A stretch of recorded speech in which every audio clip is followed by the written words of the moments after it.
এই যে বাড়ি গাড়ি ক্ষমতা সবই ওরে চলে যাব আমি পড়ে রবে সবই এই যে বাড়ি গাড়ি ক্ষমতা সবই চলে যাব আমি পড়ে রবে সবই দুনিয়ার মায়া সব চলে যাবে একদিন হে দুনিয়া ছেড়ে চলে যাব একদিন বলেন না হে দুনিয়া ছেড়ে চলে যাব একদিন মায়ারি বাঁধন ভেঙে যাবে একদিন অবশেষে পরপারে দিতে হবে পারি আধার কবরে রব একা আমি অবশেষে পরপারে দিতে হবে পারি আধার কবরে রব একা আমি দুনিয়ার মায়া সব চলে যাবে একদিন দুনিয়া ছেড়ে চলে যাব একদিন মায়ারি বাঁধন যাবে একদিন এই যে বাড়ি গাড়ি ক্ষমতা সবই চলে যাব আমি পড়ে রবে সবই এই যে বাড়ি গাড়ি ক্ষমতা সবই চলে যাব আমি পড়ে রবে সবই দুনিয়ার মায়া সব চলে যাবে একদিন দুনিয়া ছেড়ে চলে যাব একদিন মায়ারি বাঁধন ভেঙে যাবে একদিন এই দুনিয়া ছেড়ে চলে যাব একদিন মায়ারি বাঁধন ভেঙে যাবে একদিন কেউ যদি একবার সুবহানাল্লাহ একবার আলহামদুলিল্লাহ একবার আল্লাহু আকবার লা ইলাহা ইল্লাল্লাহর আওয়াজ যদি কেউ জমিন থেকে দিতে পারে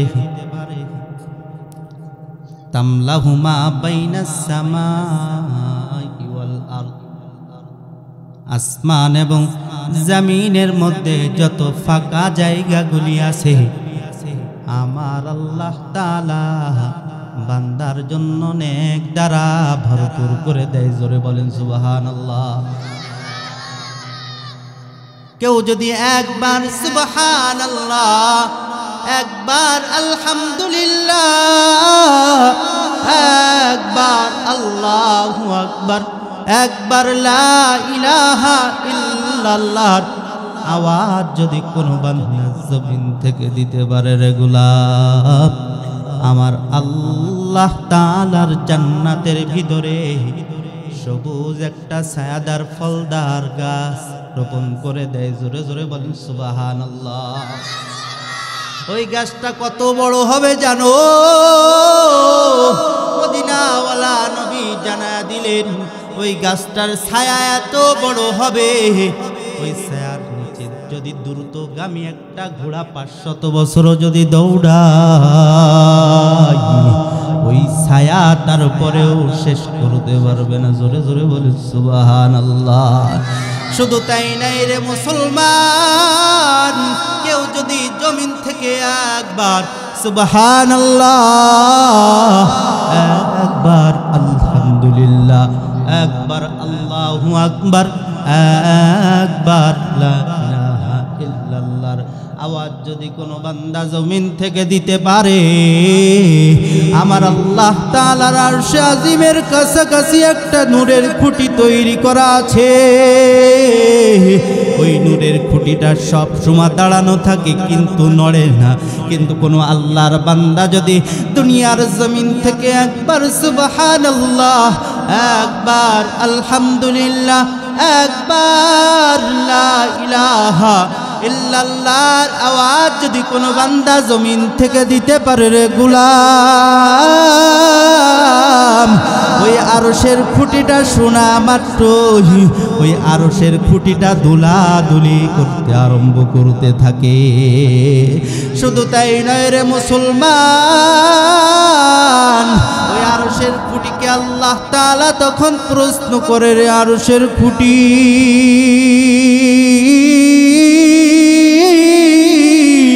তুই কেন দুলাদুলি করতেছো? আরশের খুঁটি তখন ডাক দিয়ে বলে, রে দয়ার আল্লাহ,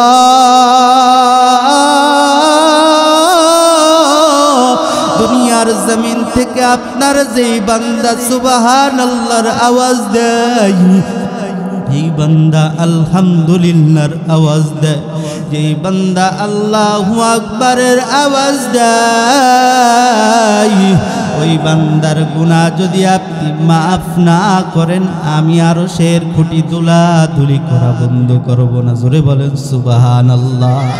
আল্লাহ তাআলা তখন আরশের খুঁটিকে ডাক দিয়ে বলে, রে আরশের খুঁটি, কদ গফারতু লাহু, আমি আল্লাহ তাআলা বান্দার জিন্দেগীর সব গুনাহগুলো মাফ করে দিলাম। জোরে জোরে বলেন সুবহানাল্লাহ। জন্য সুবহানাল্লাহ আলহামদুলিল্লাহ বলা যাবে ইনশাআল্লাহ। ফায়দা কম না বেশি?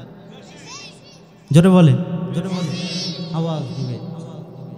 যতক্ষণ আছি পরে বললে বললেন, না বললেন তাদেরটা তারা।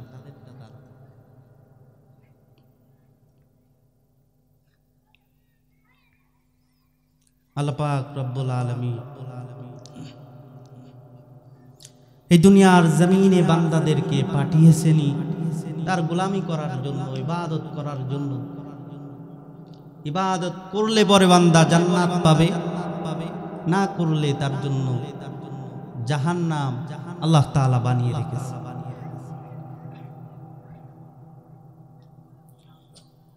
এই জন্য আজকের মাহফিল থেকে আমরা তালিম নিয়ে যাব। আল্লাহর নবী জানিয়ে দিয়েছে,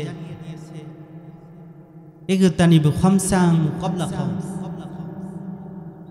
পাঁচটা জিনিস আসার আগে বাকি পাঁচটাকে মূল্যায়ন করো। শাবাবাকা ক্বাবলা হারামিক, বৃদ্ধ হয়ে যাওয়ার আগে যৌবনকে মূল্যায়ন করো।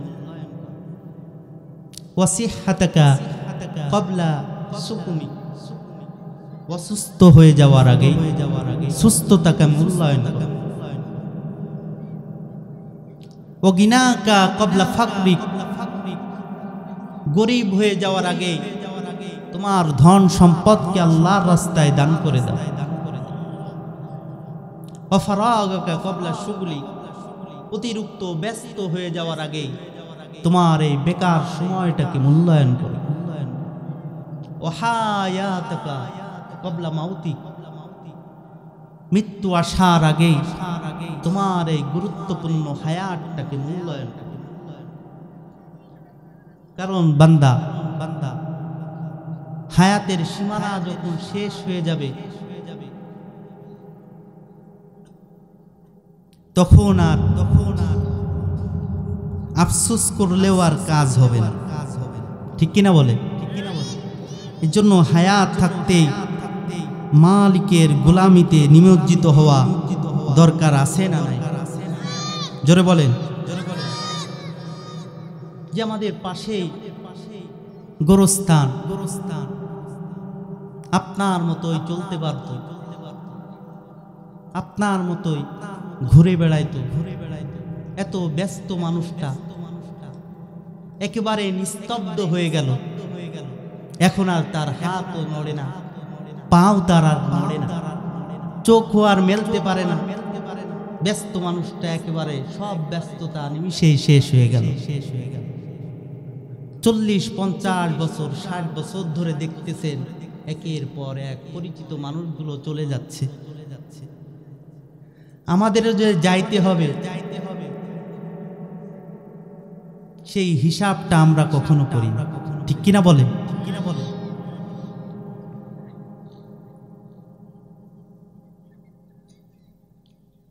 কবরের ভিতরে যখন একটা লাশকে রাখা হয়,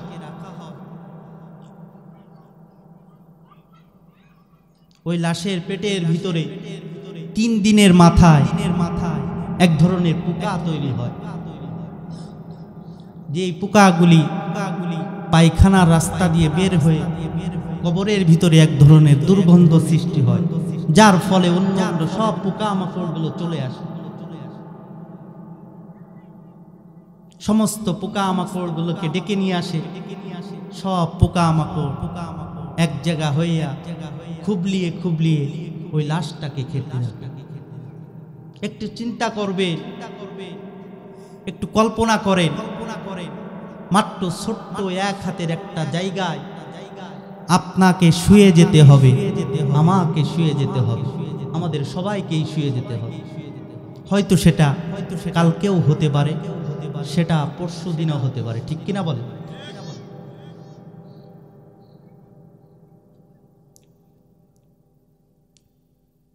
হায়াতের সীমানা যখন শেষ হয়ে যাবে, আর আফসোস করলে পরেও আর কখনো ফিরে পাবা না।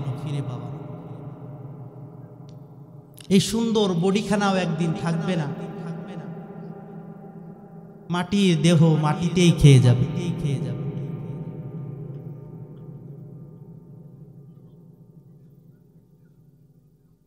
শূন্য হয়ে যাবে জিন্দেগি।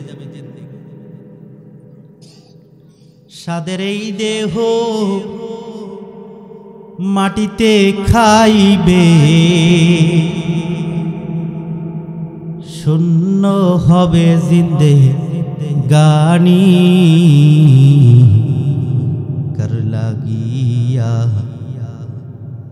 এত মায়া, এত চোখের পানি রে মোর, কর লাগিয়া এত মায়া, এত চোখের পানি। ওরে রঙিন এই পৃথিবী ছাড়িতে হইবে, সাদের এই দেহ মাটি খাইবে, শূন্য হবে জিন্দেগানি। কর লাগিয়া এত মায়া, এত চোখের পানি রে মন, কর লাগিয়া এত মায়া, এত চোখের পানি।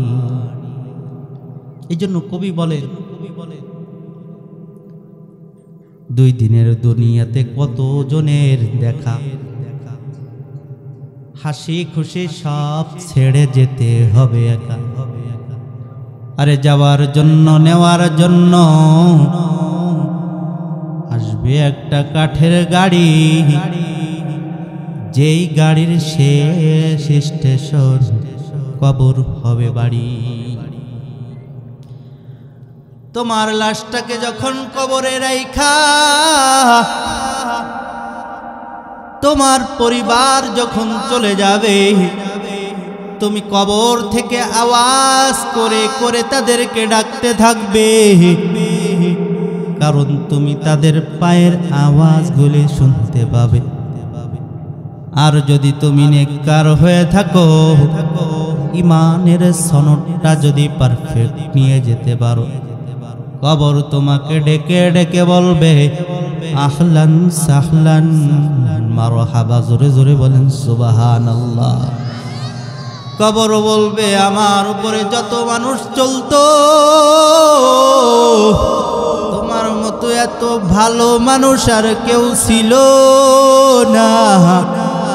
আর যদি তুমি বেঈমান হয়ে যদি জমিন থেকে বিদায় হও, নবী বিদ্বেষী হয়ে, গুনাহগার হয়ে, চগলখোর হিসেবে, গীবতকারী হিসেবে, গুনাহগার হিসেবে যদি তুমি কবরে যাও,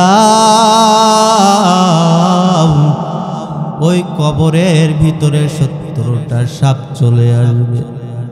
দুনিয়াতে যেই সাপে কোনো বিষ নাই, ওই সাপ দেখলে পরেও আমাদের বড় ভয় হয়, কিন্তু ওই কবরের মধ্যে 70টা সাপ চলে আসবে। ওই 70টা সাপ হাদিসের মধ্যে আসছে। দুনিয়ার মধ্যে যদি একবার নিঃশ্বাস ফেলতো গো, এই পৃথিবীতে আর কোনো দিন গাছপালা জন্মাইতো না, সব গাছপালাগুলি মরে যাইত। ওই 70টা সাপ কবরের চারিপাশ দিয়ে ঢুকতে থাকবে, মুখের ভিতর দিয়ে ঢুইকা পেট দিয়ে বের হয়ে যাবে, পায়খানার রাস্তা দিয়ে ঢুইকা মুখ দিয়ে বের হয়ে যাবে। কবরের মাটি এমন জোরে চাপ দিবে, আল্লাহর নবী হাদিসের মধ্যে এইভাবে দেখাচ্ছেন। সমস্ত সাহাবায়ে কেরামরা দেখার পর সব সাহাবাদের মধ্যে কান্নার রোল পড়ে গেল। সব সাহাবায়ে কেরামরা ওয়াজরে কান্না করতেছেন। নবী আমার এইভাবে দেখাচ্ছেন, কবর এমন জোরে চাপ দিবে গো, ডান পাশের হাড্ডিগুলো বাম পাশে চলে আসবে, বাম পাশের হাড্ডিগুলো ডান পাশে চলে আসবে। কবর আওয়াজ করে করে বলতে থাকবে, তুমি কি জানতে না আমি কবর জাহান্নামের ঘর? তুমি কি জানতে না আমি কবর সাপ বিচ্ছুর ঘর? তুমি কি জানতে না আমি কবর জাহান্নামের একটা কামরাত হয়ে যাব বদকারদের জন্য? এ মুসলমান কি নিয়ে এখনো পাগলামি করছেন? এই দুনিয়ায় কিন্তু কেউ আপন না, কেউ আপন না। আপনি এখন মারা যান, দেখবেন আপনার আত্মীয় স্বজনরাও আপনার জানাজাটা ঠিক মতো পড়ে কিনার সন্দেহ আছে। কারণ গোটা বিশ্ব দেখেছে, একটা কাশি দেওয়ার পরে স্ত্রী পর্যন্ত চলে গিয়েছিল। সন্তান বলে আমি বাবার লাশটা ধরতে পারবো না, করোনা লেগে যাবে। পরে পাশের মসজিদের মুয়াজ্জিন সাহেবকে ডাকা হয়েছিল। কি নিয়ে মুসলমান পাগলামি করছেন? হায়াতের সীমানা যখন পেরিয়ে যাবে, আর বান্দা আফসোস করলেও কাজ হবে না। বান্দা হতাশ হওয়ার কোনো কারণ নাই। গুনাহ করেছো কোনো সমস্যা নাই, জেনা করেছো, অন্যায় করেছো, ভুল করেছো, ব্যভিচার করেছো, আমার আল্লাহ তাআলা বলেন হতাশ হওয়ার কোনো কারণ নাই। আমার আল্লাহ তাআলা ডেকে ডেকে ডেকে বলেন, কুল ইয়া ইবাদিয়াল্লাযীনা আসরাফু আলা আনফুসিহিম লা তাকনাতু মির রাহমাতিল্লাহ। আমি আল্লাহর দরবার থেকে বান্দা তোমরা নিরাশ হয়ে যেও না।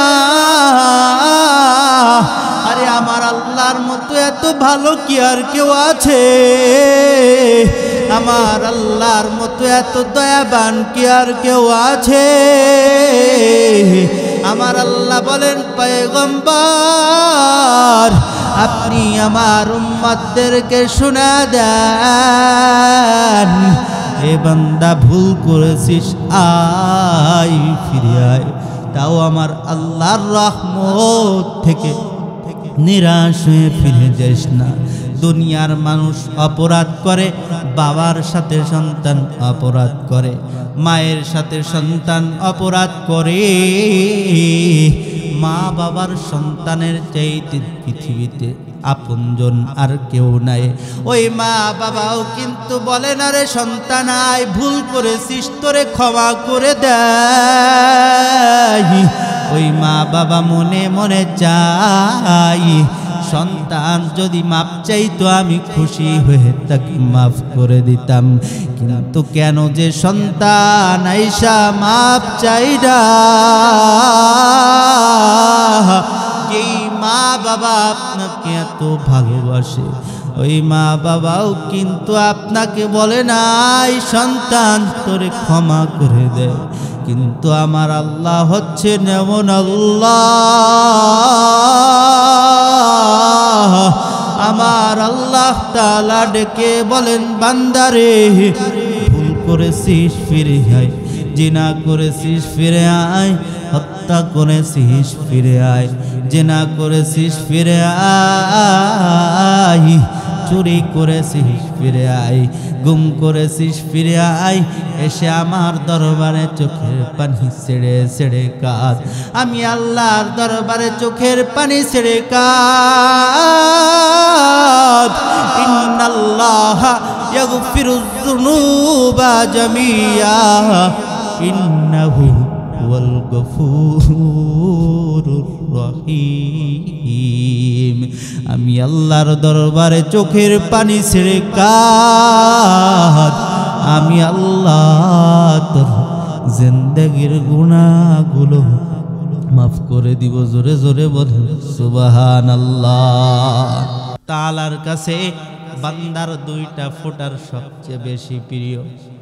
একটা হচ্ছে জিহাদের ময়দানে যে রক্ত ফোঁটা দেওয়া হয়, এটা আমার মালিকের কাছে বড় প্রিয়। নাম্বার 2, আল্লাহর ভয়ে, গুনাহের ভয়ে, জাহান্নামের ভয়ে লজ্জা করে অনুশোচনা করে যখন চোখের পানি ছেড়ে দেয়, আমার মালিকের কাছে ফোঁটাটা বড় প্রিয়।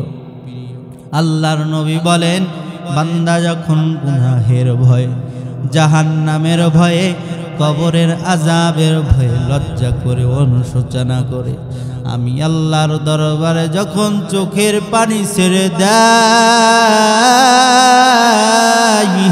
আল্লাহর নবী বলেন বান্দার চোখের পানি নাকের ডোগায় আসতে না আসতে আমার আল্লাহ রাব্বুল আলামিন বান্দার জিন্দেগীর সব গুনাহগুলো ক্ষমা করে দেয়। জোরে জোরে বলেন সুবহানাল্লাহ। আল্লাহ তাআলা বরদাস্ত করতে পারেন না যে বান্দা কান্দে।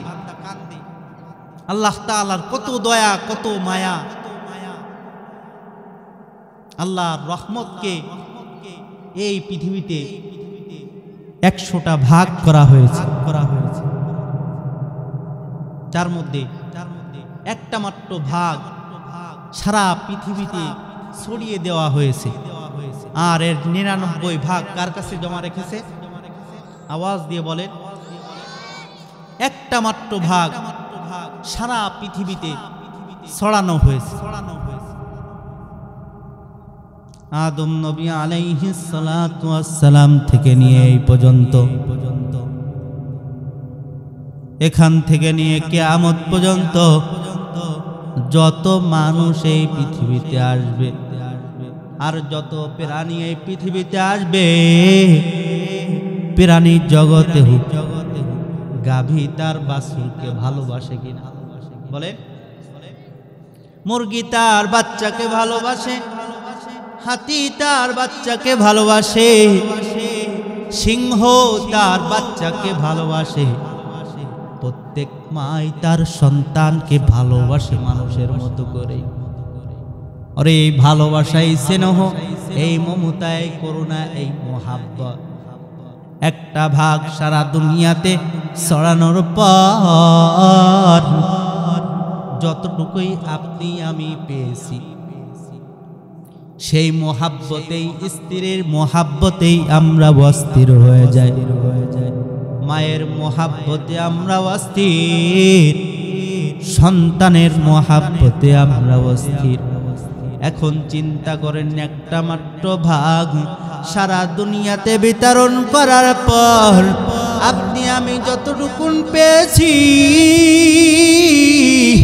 তাতেই যদি এত মোহাব্বত হয় তাহলে 99 ভাগ যে আল্লাহর কাছে জমা রেখেছেন এই বান্দার জন্যই আল্লাহর কত মোহাব্বত তার, এই বান্দার জন্য কত দয়া তার, কত করুণা তার। রে মুসলমান, আমার আল্লাহ তাআলা বান্দারে ডাকে নাই, বান্দা দুনিয়ার জমিন থেকে যেই বান্দা আমি আল্লাহর দিকে 1 ইঞ্চি আগায় আসবে, যেই বান্দা আমি আল্লাহর দিকে 1 হাত আগায় আসবে, আমি আল্লাহ ওই বান্দার দিকে 2 হাত আগায় যাব। যেই বান্দা আমি আল্লাহর দিকে দৌড়ায় আসবে, আমি আল্লাহ ওই বান্দার জন্য দ্রুত আরো স্পিরিটে আগায় যাব। জোরে জোরে বলেন সুবহানাল্লাহ। আমার আল্লাহ রে শুধু একবার ডাক, মন খুলে ডাক, প্রাণ খুলে ডাক। আমার আল্লাহ তাআলা 100 খুনের আসামিকে আমার আল্লাহ তাআলা মাফ করে দিয়েছেন। রে মুসলমান, হে মুসলমান, ভয় পাওয়ার কোনো কারণ নাই। গুনাহ করেছো ফিরে আসো। হে মুসলমান, মাইকের আওয়াজ যত দূর পর্যন্ত যায়, আয় গোলাম আয়, আজকের মাহফিল কিন্তু আজকেই শেষ হয়ে যাবে। আগামী বছর আবার পাইবা কিনা এতে কোনো সন্দেহ আছে? এ মুসলমান ভাইরা রে আমার, আজকের রাত আমার বিদায়ের রাত কিন্তু হয়ে যেতে পারে। আজকের এই রাত আমার চলে যাওয়ার রাত হয়ে যেতে পারে। আজকের এই রাত আমার বিদায়ের রাত হয়ে যেতে পারে। কি নিয়ে যাব মিশে দুনিয়া থেকে? এমন এক জীবনে ফিরে যাব যেই জীবনে নামাজ আমার আপন হবে। সাইরুল আমালি আলা রিজলিহি, আমলগুলো আমার সঙ্গী হবে। আমার জিকির, আমার কোরআন তেলাওয়াত, আমার ইবাদত বন্দেগী, আমার জিন্দেগি সব আমার সঙ্গী হয়ে যাবে। সেই সময়টার জন্য কি প্রস্তুত নিয়েছো মুসলমান? একটাবার চিন্তা করেন, আপনি মারা যাওয়ার পর কিন্তু আপনার আপনরাই আপনার লাশ কাঁধে নিবে, শত্রুরা কিন্তু আপনার লাশ কাঁধে নিবে না, আপনরাই কিন্তু আপনার লাশ কাঁধে নিবে। আপনাকে কবরে রাইখা আপনার কবরের মাটি পায়ে পায়ে তাদের বাড়ি চলে আসবে। একমাত্র আপনি অন্ধকার কবরে শুয়ে থাকবেন। এ মুসলমান, জীবনে আমরা অনেক পোশাক আমরা পছন্দ করে করে পরি, সব পোশাক আমরা পছন্দ করে করে কিনি। একটা পোশাক সারা জীবনের জন্য নিয়ে গেলে আর পছন্দ করার কোনো সুযোগ নাই। ওই পোশাকটা নিয়ে সেই দিন আল্লাহ তাআলার দরবারে আপনাকে হাজির হওয়া লাগবে। সেই পোশাকটা নিয়ে আপনি আল্লাহর দরবারে উঠবেন।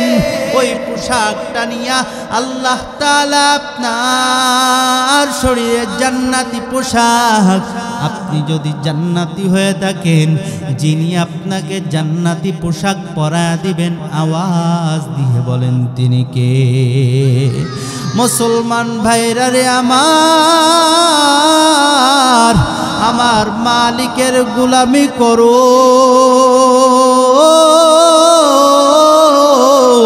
ইজা সাররাতকা হাসানাতু, এ মুসলমান, আজকে যারা আপনারা এখানে আসছেন আর বসছেন, একটু চিন্তা করবেন প্রতিদিন কয়টা ভালো কাজ আজকে আপনি করলেন, ইজা সান্নাতকা হাসানাতু ওয়া সাআতকা সাইয়্যাতু তুফানু আনতা মুমিন। ভালো ভালো কাজ যদি আপনাকে আনন্দ দেয়, মন্দ কাজ যদি আপনাকে ব্যথা দেয়, আপনি বুঝবেন আপনি মুমিন। মুমিন যিনি আপনাকে কবুল করে নিয়েছেন, আওয়াজ দিয়ে বলেন তিনি কে? মুসলমান ভাইরা রে আমার, এই জন্য প্রতিদিন কাউন্ট করবেন কয়টা ভালো কাজ আজকে আপনি করলেন, হিসাব করবেন কয়টা ভালো গুনাহের কাজ আপনি করলেন। আজকে যদি আমি আমার মালিকের সামনে যাই, আমার মালিক কি আমার উপরে খুশি হয়ে যাবে না বেজার হবে? এ মুসলমান, যে মালিক আপনাকে সব দিলেন, সেই আল্লাহর জন্য আপনি কি দিলেন? কত সুন্দর নিয়ামত আল্লাহ তাআলা আপনাকে দান করেছেন। আল্লাহ পাক বলেন, বান্দা তোমরা যদি আমি আল্লাহর নিয়ামত সমূহ গণনা করো, তা তোমরা হিসাব করে পারবা না। জোরে জোরে বলুন সুবহানাল্লাহ। কত সুন্দর নিয়ামত আল্লাহ তাআলা দান করেছেন। হাতের মতো নিয়ামত আল্লাহ তাআলা দান করেছেন, পায়ের মতো নিয়ামত আল্লাহ তাআলা দান করেছেন, দামি দামি চক্ষুর নিয়ামত আল্লাহ তাআলা দান করেছেন। মুসলমান তুমি বুঝবা না, যার হাত নাই তার কাছে জিজ্ঞাসা করে হাতের কি দাম, যার পা নাই তার কাছে জিজ্ঞাসা করো রে মুমিন ভাই হাতের কি দাম, যার পা নাই তার কাছে জিজ্ঞাসা করো পায়ের কি দাম, যার চোখ নাই তার কাছে জিজ্ঞাসা করো চোখের কি দাম। একটা ঘটনা মনে পড়ে গেল, এক বন্ধ ব্যক্তি এক আলেমের সাথে বৈশা বৈশা একদিন খানা খাচ্ছিল। হঠাৎ করে কারেন্ট চলে গেল। খানা খাওয়ার মধ্যে কারেন্ট যখন চলে গেল, সেই আলিমউদ্দিন ডাক দিয়ে কয়, রে ভাই কারেন্টের ব্যবস্থা কি নাই, জেনারেটরের ব্যবস্থা কি নাই, আমি এখন খানাটা খাবো কিভাবে? তখন তারা বলল, হুজুর একটু অপেক্ষা করেন, এখনই কারেন্ট চলে আসবে। তখন ওই পাশের অন্ধ লোকটা ডাক দিয়া বলে, রে হুজুর আমার তো সারা জীবনের জন্য কারেন্ট চলে গিয়েছে, আমার তো আর জীবনে কোনো দিন কারেন্ট জ্বলবে না, আমার জীবনে কোনো কারেন্ট নাই।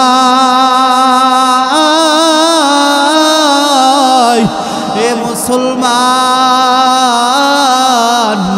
একটু চিন্তা করো, কত বড় নিয়ামত আল্লাহ তাআলা আপনাকে দান করেছেন। ওই মালিক যদি কিয়ামতের ময়দানে ধরে বসে, রে গোলাম তোকে আমি চোখের মতো নিয়ামত দান করেছিলাম, তুই কেন খেয়ানত করলি রে মুসলমান?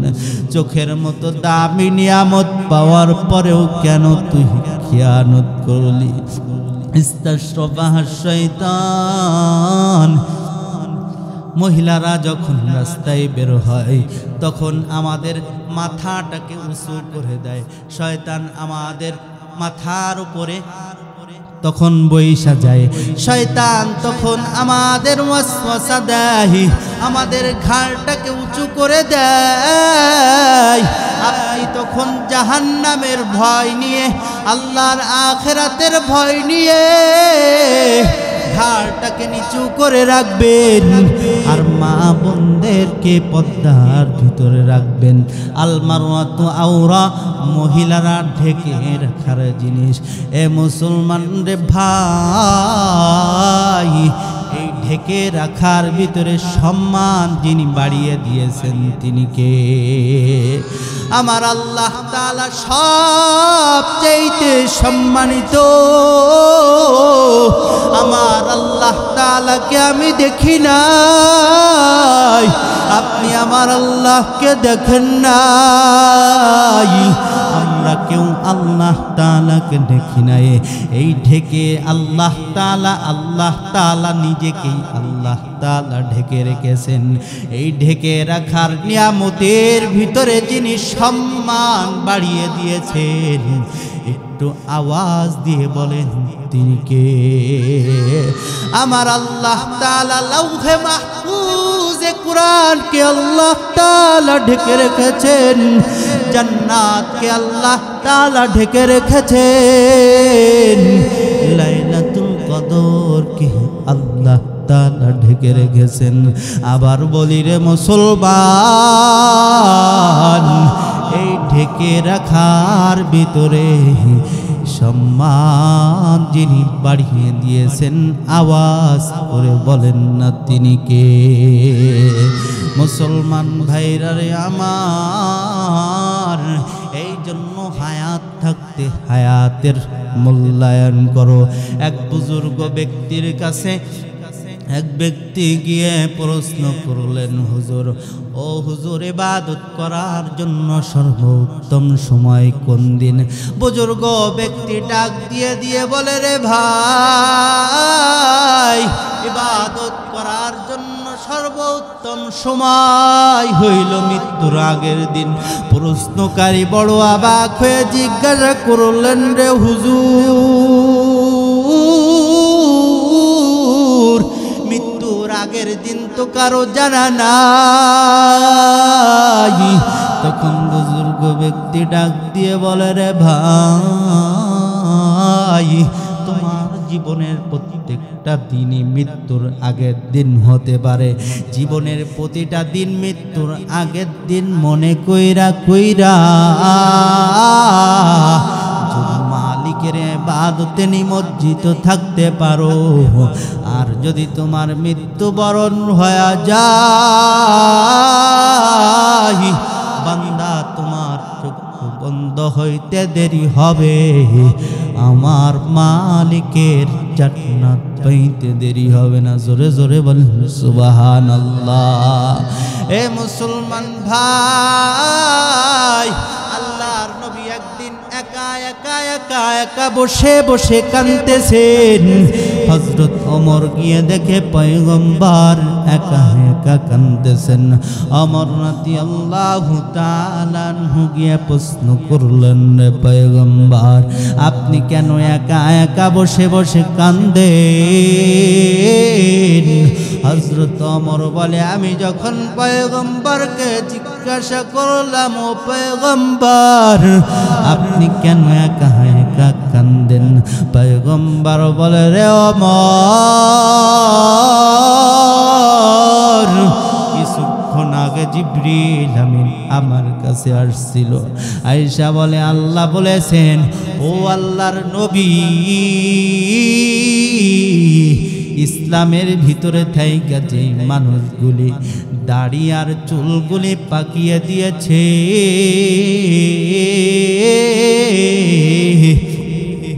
এই মানুষগুলির কিয়ামতের ময়দানে আমি আল্লাহর শাস্তি দিতে বড় শরম হবে। জোরে জোরে বলেন সুবহানাল্লাহ। হযরত ওমর বলে, রে পয়গম্বর, ও পয়গম্বর, উম্মতের জন্য কত বড় খোশ খবর এটা, আর আপনি কাঁদতেছেন। পয়গম্বর বলে, ওমর, তুমি জানো না আমার কান্নার কারণ হইল ভিন্ন। আমি কান্না করি এই কারণে যে আল্লাহ পাক রব্বুল আলামিন কিয়ামতের ময়দানে গুনাহগার বান্দারে মুরব্বী বাবা বাজানদেরকে, দাড়ি পাকা মুরব্বী বাজানদেরকে শাস্তি দিতে শরম হবে। সেই দাড়ি পাকা মুরব্বীরা আমার আল্লাহর সাথে নাফরমানি করতে কি তাদের শরম করে না? আমি এই লজ্জায় কাঁদতেছি। মুসলমান ভাইরা রে আমার, আজকে মুরব্বী হয়ে গিয়েছে কিন্তু কবরের কথা স্মরণ নাই। আরে লাগাম ছাড়া চলতে থাকে, তার কোন দিকে যাইবে সে নিজেও জানে না। খানা দানা খাই, ঘুমাই, এইটাই মনে হয় জীবন। মইরা গেলে কবরে চলে যাব, কবরের সাথে মিশা যাব, এইটাই মনে হয় জীবন। না রে বাজান না, না। আজকে মুরব্বীরা এখনো নামাজের কথা বললে বলে সময় পায় না, কিন্তু বাজারে গিয়া বিড়িতে টান দিতেও দ্বিধাবোধ করে না, ঠিক কিনা বলে? বুড়া বিড়ি খায়, ওরে টিভি চায়, জুয়াও খেলায়, বুড়া বিড়ি খায়। ওরে বয়স হইল তার 70-80, মরার চিন্তা নাই, ঠিক কিনা বলে? ওরে বয়স হইল তার 70-80, মরার চিন্তা নাই। অনেকে ঠিকও বলতে চায়। এবার যারা ঠিক বলবে না বোঝা যাবে তারা বিড়ির পক্ষে, যারা ঠিক বলবে বুঝে নিবা তারা বিড়ির গন্ধ তারা শুকতে পারে না, ঠিক কিনা বলে? বুড়া বিড়ি খায়, টিভি চাই, জুয়াও খেলায়, বুড়া বিড়ি খায়। ওরে বয়স হইল তার 70-80, মরার চিন্তা নাই, ঠিক কিনা? বয়স হইল তার 70-80, মরার চিন্তা নাই। বুড়া বিড়ি খায়, টিভি চাই, জুয়াও খেলায়, বুড়া বিড়ি খায়। ওরে বাড়ির পাশে মসজিদ ঘরে চাল বিহারার পালকি ওড়ে, বাড়ির পাশে মসজিদ ঘরে চাল বিহারার পালকি ওড়ে। কখন জানি আজরাইল এসে ডাক দিবে তোমায়, ঠিক কিনা? কখন জানি আজরাইল এসে ডাক দিবে তোমায়। বুড়া বিড়ি খায়, টিভি চায়, জুয়াও খেলায়, বুড়া বিড়ি খায়। আর কতদিন এইভাবে চলছে গাড়ি, যাত্রা গাড়ি, এইভাবে করতে করতে জাহান্নামের দিকেই কিন্তু রওনা দিতে হবে।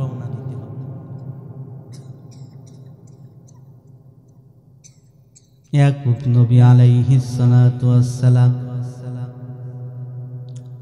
আজরাইল আলাইহিস সালাতু ওয়াস সালামকে ডেকে বললেন, ও আজরাইল, তুমি আমার জান কবজ করার আগে, আমার রূহটাকে নেওয়ার আগে আমাকে একটু সিমটম দিও, আমাকে একটু জানান দিও যে তুমি আমার রূহ কবজ করতে আসবে। যেই মাত্র আজরাইল হাজির হয়ে গেলেন, ইয়াকুব নবী আলাইহিস সালাতু ওয়াস সালাম ডাক দিয়া কইরে, আজরাইল, তোমাকে না বললাম তুমি আমাকে একটু বলতে যে তুমি আমার জান কবজ করার জন্য আসবে? কেন তুমি আজকে বললা না? কেন তুমি না বইলাই চলে আসলা? আজরাইল বলে, ইয়াকুব নবী, আমি আপনাকে বলেছি তো। বলে, কই বলেছো? বলে, আপনি কি দেখেন নাই আপনার কালো চুল সাদা হয়ে গিয়েছে? আপনি কি দেখেন নাই আপনার কালো চুল, আপনার কালো দাড়ি সাদা হয়ে গিয়েছে? আপনি কি দেখেন নাই আপনার হাতের চামড়াগুলি, পায়ের চামড়াগুলি ফ্যাকাশে হয়ে গিয়েছে? আপনি কি দেখেন নাই আপনি আর আগের মতো বসলে আর উঠতে পারেন না, উঠলে আর বসতে পারেন না? এ মুসলমান, কি নিয়ে তো দুনিয়াদারি করছো? কিসের দুনিয়াদারি, কিসের টাকা পয়সার বাড়ি গাড়ি আর জমিদারি, কিসের ব্র্যান্ডের আইফোন, কিসের ব্র্যান্ডের বাইক, কিসের ব্র্যান্ডের কাপড় চোপড়, সব রাইখা মাত্র 3খানা কাপড় নিয়ে কিন্তু চলে যেতে হবে, ঠিক কিনা বলেন? এই যে বাড়ি গাড়ি ক্ষমতা সবই। ওরে চলে যাব আমি পড়ে রবে সবই, এই যে বাড়ি গাড়ি ক্ষমতা সবই। চলে যাব আমি পড়ে রবে সবই, দুনিয়ার মায়া সব চলে যাবে একদিন। হে দুনিয়া ছেড়ে চলে যাব একদিন, বলেন না, হে দুনিয়া ছেড়ে চলে যাব একদিন।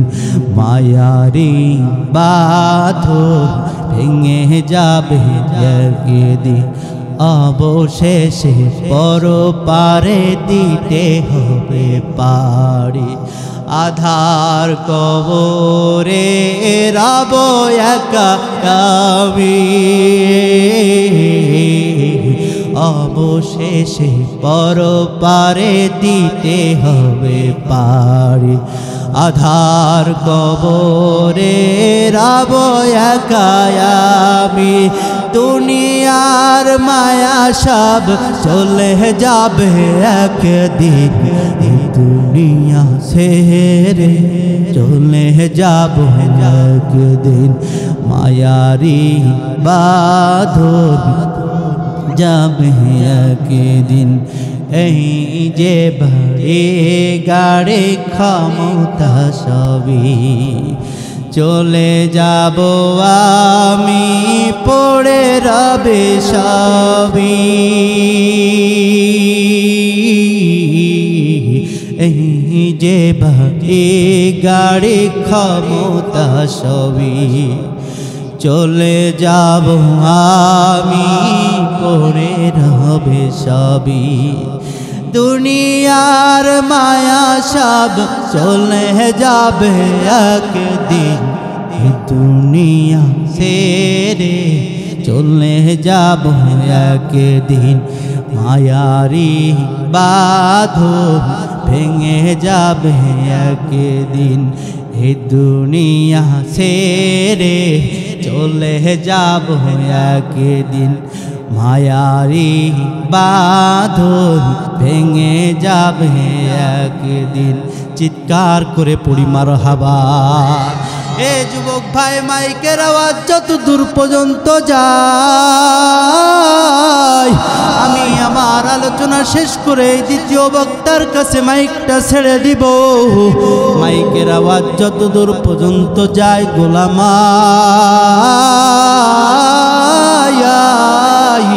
ও যুবক রে, আজকে তোমরা আল্লাহর গোলামি সাইডা দিয়া মানুষের গোলামি করা শুরু করেছো, আল্লাহর গোলামি বাদ দিয়া দুনিয়ার জাহান্নামের মধ্যে রওনা করেছো। ভালো করে বুঝো, আমার মালিক কয়, ইন্না শাইতানা লিল ইনসানি আদুউম মুবিন। ওরে শয়তান কিন্তু তোমার প্রকাশ্য দুশমন। শয়তান তোমাকে জাহান্নামের দিকে ডাকে, শয়তান তোমাকে আযাবের দিকে ডাকে। ওরে শয়তান তোমাকে জাহান্নামের দিকে ডাকে, তোমাকে গুনাহের দিকে ডাকে। আর উলামায়ে ইকরামরা তোমাকে দিনের দিকে ডাকে, উলামায়ে ইকরামরা তোমাকে নামাজের দিকে ডাকে, উলামায়ে ইকরামরা তোমাকে জান্নাতের দিকে ডাকে। আজকে উলামায়ে ইকরামের কথা তোমার কাছে ভালো লাগে না, উলামায়ে ইকরামের ডাক তুমি এখনো সাড়া দাও না। এ যুবক ভাই, মুসলমান মুরব্বী বাজানেরা, আমার কাছে বলো, প্রশ্নের জবাব দাও। কিয়ামতের ময়দানে যেদিন আমার মালিকের সামনে দাঁড়াইবা, আমার মালিক যদি বলে, রে গোলাম, আমি তোরে বড় মায়া করে বানাইছিলাম, আমি তোরে যখন বানাইছিলাম তোর আমল নামায় একটা ফোঁটা গুনাহ দিয়ে আমি তোরে পাঠাই নাই, আজকে কেন তুই গুনাহ নিয়ে আসছো? আমি মালিকের সামনে, আমার মালিকের সামনে দাঁড়ায়া সেদিন কি জবাব দিবা বলো রে ভাই? এ যুবক ভাই, আমার মালিক যদি কিয়ামত ময়দানে বলে, রে গোলাম, আমি আল্লাহ তোরে বড় মায়া করে বানাইছি, আমি তোরে যখন জমিনের মধ্যে পাঠাইছিলাম, নিষ্পাপ বানায়া পাঠাইছিলাম, তোর আমল নামায় একটা গুনাহ ছিল না, তোর আমল নামাটা পুরো সাদা ছিল, তোর আমল নামায় কোনো গুনাহ দিয়ে আমি পাঠাই নাই। কিয়ামতের ময়দানে আবার মালিক যদি তোমাকে ডেকে ডেকে বলে, রে গোলাম, আমি তোরে জান্নাতি বলে পাঠাইছিলাম, আমি তোরে আজকে তুই কেন জাহান্নামী হয়ে আসছোস? আমার মালিক যদি ওই কিয়ামতের ময়দানে বলে, রে গোলাম, আমতাজুল ইয়াওমা আইয়ুহাল মুজরিমুন, এ গুনাহগার আলাদা হয়ে যা, আলাদা হয়ে যা। ওরে মালিক রে, কিয়ামতের ময়দানে যদি ইমানদারদের থেকে যদি আমি আলাদা হয়ে যাই, তাহলে এই বক্তার কি দাম? মানুষের সামনে বৈশা বৈশা বয়ান করে, মানুষ আমার বয়ান শুনে শুনে কান্না করে, যদি কিয়ামতের ময়দানে আমার মালিক যদি ইমানদারদের থেকে যদি আলাদা করে দেয়, ও মালিক রে, এই বক্তার কি দাম? আমি তো সেই দিন কুকুরের চেয়েও বড় খারাপ হয়ে যাব। ও আল্লাহ, ময়দানে আমাদের কাহাদিগকেও আপনি অপমান কইরেন না। জোরে জোরে বলেন আমিন। হে মুসলমান ভাই, আল্লাহ তাআলা ও মালিক, দুনিয়ার মানুষ আমাদেরকে গুনাহগার বইলা বইলা ডাক দেয়, দুনিয়ার মানুষ আমাদেরকে নাফরমান বইলা বইলা ডাক দেয়, দুনিয়াতে চুরি করলে পরে দুনিয়ার মানুষ আমাদের চোর বইলা ডাক দেয়, ডাকাতি করলে পরে ডাকাত বইলা ডাক দেয়, গুনাহ করলে গুনাহগার বইলা ডাক দেয়। ও মালিক রে, আমরা তো আপনার গোলাম, একটু জবান খুলে একটু শেষ সময় আওয়াজ দিয়ে বলো আমরা কার গোলাম? এই আওয়াজে মানি না, আরো আওয়াজ করে বলো আমরা কার গোলাম? আমরা মালিকের গোলাম, আমাদের পরিচয় আমরা আল্লাহর গোলাম, আমরা মালিকের গোলাম। মালিক ডাক দিয়া কয়, রে বান্দা, আমি তোরে চোর বইলাও ডাক দিব না, আমি তোরে গুনাহগার বইলাও ডাক দিব না, আমি তোরে নাফরমান বলেও ডাক দিব না, আমি তোরে গোলাম বইলাই ডাক দিলাম, আমি আল্লাহ তোরে সন্ত্রাস বলেও ডাক দিব না, আমি আল্লাহ তোরে গোলাম কয়াই ডাক দিলাম।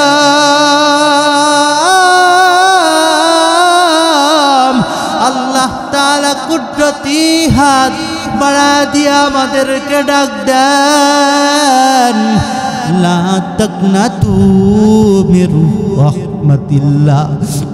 হে বান্দারা, তোমরা আমি আল্লাহর দরবার থেকে নিরাশ হয়ে ফিরে যেও না। এ দুনিয়ার মানুষ, আজকে এত মাহফিল হওয়ার পরেও, এত বক্তার বয়ান শোনার পরেও, এত বয়ান হওয়ার পরেও, এত মাহফিল হওয়ার পরেও, এত উলামা ইকরামের বয়ান শোনার পরেও, আল্লাহওয়ালাদের বয়ান শোনার পরেও যদি তোমার আমার আমলটারে যদি আমরা ঠিক করতে না পারি, যদি জমিন থেকে জাহান্নামী হয়ে বিদায় হয়ে যায়, ও ওই মালিকের সামনে কি জবাব দিবা বলো?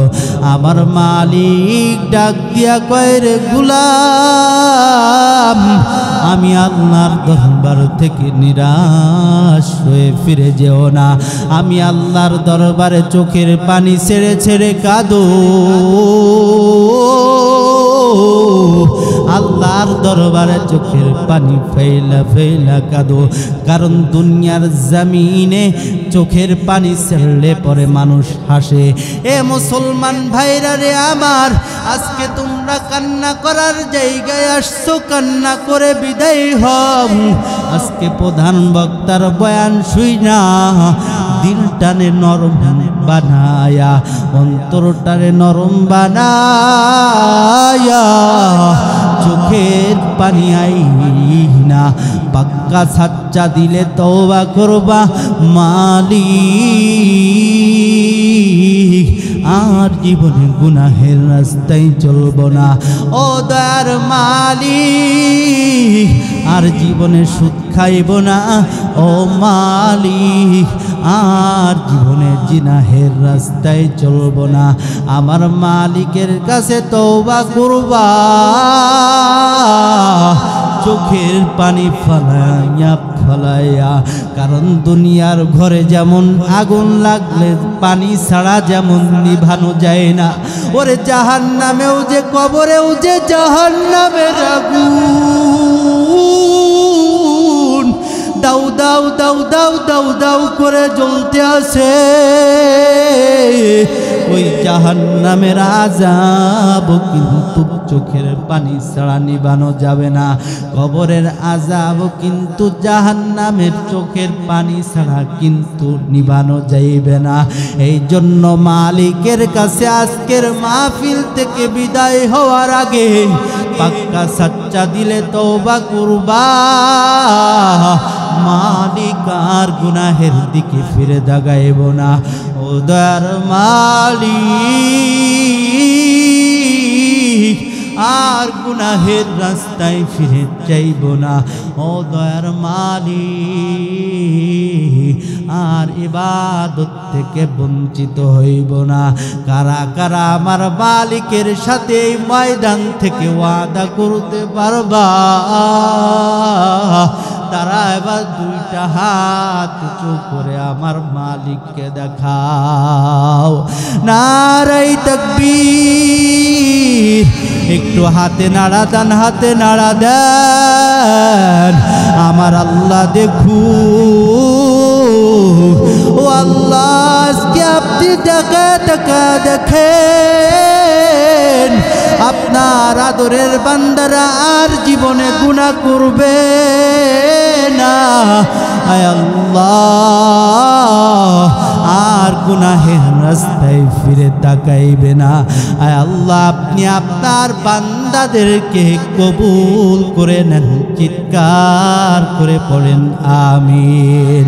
আমার মালিক শেষ সময় আর একবার মন খুলে, জবান খুলে, অন্তরের অন্তরের স্থল থেকে হৃদয় নিংড়ায়া দিয়ে আমার মালিকের সামনে কণ্ঠটাকে নিচু কইরা আমার মালিককে শেষ সময় আবার একটা ডাক দিয়ে বলেন না আল্লাহ। একটু জোরে বলেন না আল্লাহ। আরো জোরে আওয়াজ দিয়ে বলেন আল্লাহ।